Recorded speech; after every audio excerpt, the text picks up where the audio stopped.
वक्त हो चला उत्तर प्रदेश की बड़ी खबरों का। नमस्कार, मैं सुनील चतुर्वेदी और आप देख रहे हैं नेशन नाउ समाचार पर उत्तर प्रदेश की बड़ी खबरें। मेरठ के ऊंचा सद्दीक नगर में पुलिस ने आलीशान मकान में चल रहे अवैध मिली कमेले का भंडाफोड़ कर दिया है। मकान में बनाए गए होल से भारी संख्या में कटे पशु और मीट बरामद किया गया है। मुखबिर की सूचना पर पुलिस ने मकान को घेर लिया। आरोपी हाजी छोटे और उसके परिवार के सदस्य छत से कूद कर फरार हो गए। पुलिस अब सभी की तलाश में जुट गई है। मेरठ में एक फल कारोबारी के घर चोरी का मामला सामने आया है। चोरी में करीब 2 करोड़ रुपए के जेवरात और नकदी गायब हो गए। पीड़ित कारोबारी इरशाद कुछ दिन पहले अपनी बेटी की शादी कर चुके थे। चोरी के समय वो मंडी गए हुए थे। सूचना मिलने पर एसपी सिटी फोर्स के साथ घटनास्थल पर गए। पुलिस मामले की तह तक जाने में जुट गई है। क्या नाम है आपका? मेरा नाम सलीम नाम है। सलीम भाई, क्या हुआ आज यहाँ पे? किसका मकान है ये मेरे भाई का मकान है। क्या नाम है का आपका? हाजी इरशाद जी। कैसे क्या करते हैं हाजी इरशाद? जी, फल का काम करते हैं मंडी में। अच्छा, क्या हुआ है वहाँ? ये फल मंडी में जैसे कुछ है ना, तो इनका भाभी उठी हमारी, उन्हें देखा है क्या बोलते हैं जिससे घुमाते हैं कैमरों को, वो फोटो देखा और जब जेवर रखा था वो देखी खिड़कियाँ खुली वहाँ पर, तो उन्होंने भाई को उठा, भाई चौक के रह गए वहाँ पर, चेक करा वहाँ पर सोना गायब वहाँ से। कितना सोना होगा? सोना कुछ पता नहीं कितना है। करोड़ों का, कितना लाख होगा? करोड़ नहीं, ये तो पार्टी का जहाँ बेटी गई है ना उनका सोना, लड़के वाले को सोना है। तो जेवरात थे सोने के, उसी के उसने रख रखे थे। बेटी रखे, बेटी आई थी ना 20 तारीख में शादी करी थी हमने बेटी की। कहाँ करी थी बेटी? ये सद्दीक नगर में नीचे वो बेटी पहन के आई थी। हाँ, तो वो सब चोरी करके ले गए। उसके अलावा भी कुछ और गया है? कुछ और भी होगा घर में सोने, जो भी बहुत घर का भी होगा उसमें। कितने कीमत का बता रहे हैं? अभी पता चले ना, उस पार्टी से तो पूछना पड़ेगा कितना सोना कितना नहीं है। वो मैं क्या बता, हम कैसे बताते हैं ये मामला। जब हमने भाई ने उठ कर देखा तो दो खिड़कियाँ खुली हुई और उसमें ताला लगा हुआ था अलमारी में। मतलब सामान निकल चुका और ताला लगा हुआ था इसका? हाँ, नहीं, वो तो जो सामान निकाला ना खिड़की खुली थी, और जो पहले सामान रखा हुआ था ना उसके अंदर ताला लगा हुआ था। कानपुर के सरसैया घाट स्थित नवीन सभागार में उच्च शिक्षा मंत्री और प्रभारी योगेंद्र उपाध्याय ने अधिकारियों के साथ समीक्षा बैठक में शहर के समग्र विकास, गड्ढा मुक्त सड़कों और गौशाला निर्माण के मुद्दों पर चर्चा हुई। मंत्री ने कहा कि सरकार जीरो टॉलरेंस नीति पर है और किसी विभाग की शिकायत मिलने पर उचित कार्रवाई की जाएगी। योगी जी और मोदी जी की सरकार की जनहितकारी नीतियां हैं,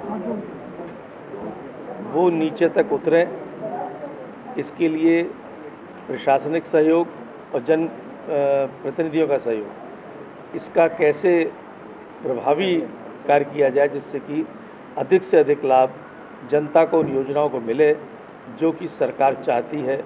जनहितकारी सरकारें हैं, डबल इंजन की सरकार, ये जनहितकारी सरकारें हैं, और कई ऐसी योजनाएं हैं जो कि सीधे सीधे जनता को प्रभावित करती हैं, जनता को लाभान्वित करती हैं।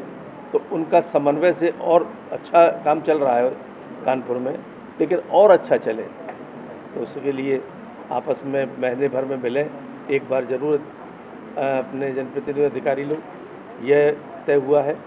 दूसरा, सभी जो कार्य हुए हैं या योजनाएं चल रही हैं उनकी समीक्षा हुई है, संतोषजनक काम है। एक आध कहीं कमी दिखी तो उनको इंगित करा दिया गया कि इनको ठीक करा लिया जाए, जिससे कि जो भी कार्य है उन कार्य को जितनी जल्दी पूर्ण होंगे उतने ही जल्दी जनता उससे लाभ ले सकेगी। कुछ नई चीज़ें सामने आई कि कानपुर शहर के लिए ये होना चाहिए, हमारे प्रतिनिधियों ने कहा, जैसे कि एक किदवई नगर में कोई अस्पताल बना हुआ है 100 बेड का, वो चालू हो जाए तो उसके लिए यथास्थान पर कह दिया जाएगा जिससे जल्दी जल्दी जनता को उसका लाभ मिल सके। जैसे कानपुर में पशुओं के दुर्घटना हो जाए या बड़ी बीमारी हो जाए तो उसका कोई इलाज का केंद्र नहीं है, ऐसा बताया कि मथुरा तक जाना पड़ता है।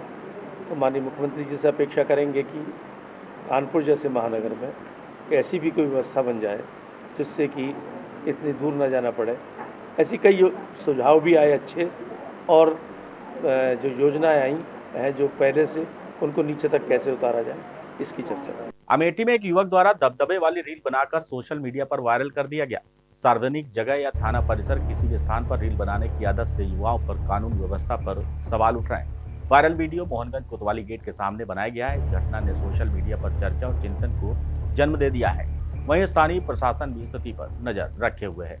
महोबा जिले के जिला पंचायत अध्यक्ष जेपी अनुरागी कार्यक्रम के दौरान फिसली जुबान के कारण विवाद में आ गए। उन्होंने कहा कि किसी के हाथ नहीं है, किसी के पैर नहीं तो किसी के सिर नहीं है, जिससे कार्यक्रम में मौजूद दिव्यांगजन अचंभित रह गए। उनका बयान वायरल हो गया और स्थानीय मीडिया में चर्चा का विषय बन गया है। अध्यक्ष की मंशा मदद की थी, लेकिन शब्दों ने विवाद को जन्म दे दिया।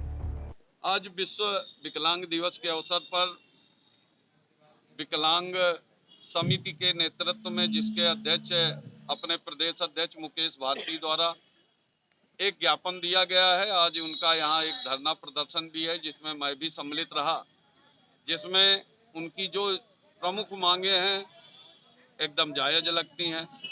चाहे वो रेलवे में नौकरी में आरक्षण की बात हो, चाहे उन्हें जो बैंक या सरकारी लोन दिया जाता है वो ब्याज रहित दिया जाए, उसकी धनराशि बढ़ाए जाने के संबंध में हो, चाहे उनके कार्यालय की एक स्थापना के संबंध में हो, और तमाम चीज़ों का उन्होंने अंत्योदय, इनके कार्ड बने, आधार कार्ड बने, ये सारी चीज़ें उन्होंने अपने ज्ञापन में दी हैं।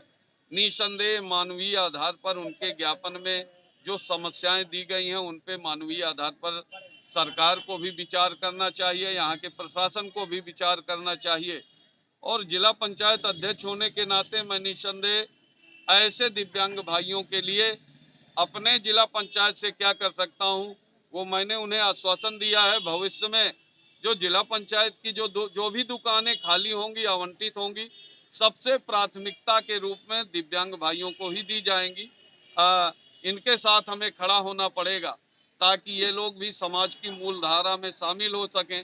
और किसी के हाथ नहीं है, किसी के पैर नहीं है, किसी के आँख नहीं है, किसी के सर नहीं है, किसी के हाथ नहीं है, निसंदेह ये बड़ी दुखद बात होती है। ईश्वर ने जैसा बना के भेजा है वो लोग इस भारत की ज़मीन पर, महोबा की ज़मीन पर संघर्ष कर रहे हैं।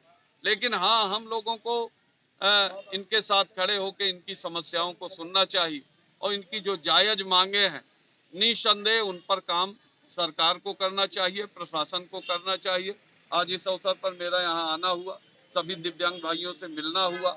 हमारी मोदी जी की केंद्र की सरकार और प्रदेश की योगी जी की सरकार निरंतर इनके कल्याण की बात करती है और काम भी कर रही है। आने वाले समय में सुखद परिणाम होंगे, ऐसी आशा। फर्रुखाबाद में एक युवक ने हिंदू लड़की के साथ रिलेशन बनाकर धर्म परिवर्तन का दबाव बनाया। युवती ने आरोप लगाया कि मुस्लिम युवक ने शादी का झांसा देकर शारीरिक संबंध बनाए और धर्म परिवर्तन के लिए दबाव डाला। मामला फर्रुखाबाद कोतवाली में दर्ज किया गया। युवती सुरक्षित थाने पहुंची और पुलिस ने आरोपी के खिलाफ तहरीर के आधार पर कार्रवाई शुरू कर दी है। औरैया में एनआईए की देर रात की कार्रवाई लगभग 6:30 बजे समाप्त हुई। टीम ने कमलकांत वर्मा के पेट्रोल पंप, निवास और अन्य प्रतिष्ठानों में दस्तावेज, डिजिटल रिकॉर्ड की गहन जांच की। सर्च के दौरान कुछ सामग्री टीम अपने साथ ले गई। शहर में ऑपरेशन को लेकर चर्चा तेज है और आधिकारिक पुष्टि का इंतजार है। एनआईए ने फिलहाल किसी टिप्पणी से इनकार किया है।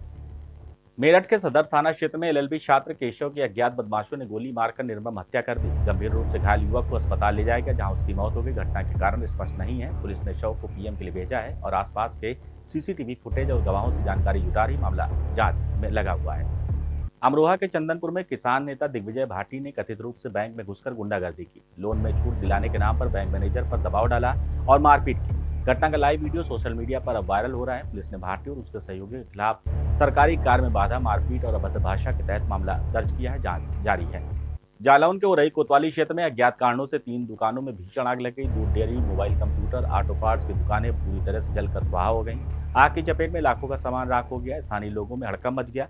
दमकल कर्मियों ने कड़ी मशक्कत के बाद आग पर काबू पाया। दुकान मालिक राहुल राजपूत ने घटनास्थल पर अपनी व्यथा व्यक्त की। क्या हुआ है? आग लगी है दुकान में। आपका नाम क्या है? राहुल राजपूत। किस चीज़ की दुकान थी? दूध डेयरी। और क्या था इसमें? दूध डेयरी में पूरा माल, दूध का पूरा सामान था हमारा। तो कल की बुकिंग थी हमारी, कल पूरा सामान जल गया। बगल में मोबाइल की दुकान थी, उनका भी पूरा सामान जला है। और बगल में ऑटो पार्ट्स की दुकान, उनका भी पूरा सामान जल चुका, कुछ नहीं बचा है। आग लगने का कारण क्या है? आग लगे कारण कुछ पता नहीं है। सबकी दुकानें बंद हो चुकी थी। कोई यहाँ पे बाद में बचा था? नहीं, कोई नहीं था। जानकारी कैसे हुई यहाँ पे आग लगी? एक मित्र निकले यहाँ से, बताया धुआं निकल रहा है दुकान के नीचे से। कितना नुकसान हो गया? लगभग 1 लाख का तो हमारी नुकसान है। बाकी जो दुकान है वो मालिक अभी यहाँ मौके पे नहीं है। तो ये थी उत्तर प्रदेश की बड़ी खबरें। बने रहिए हमारे साथ और देखते रहिए नेशन नाउ समाचार।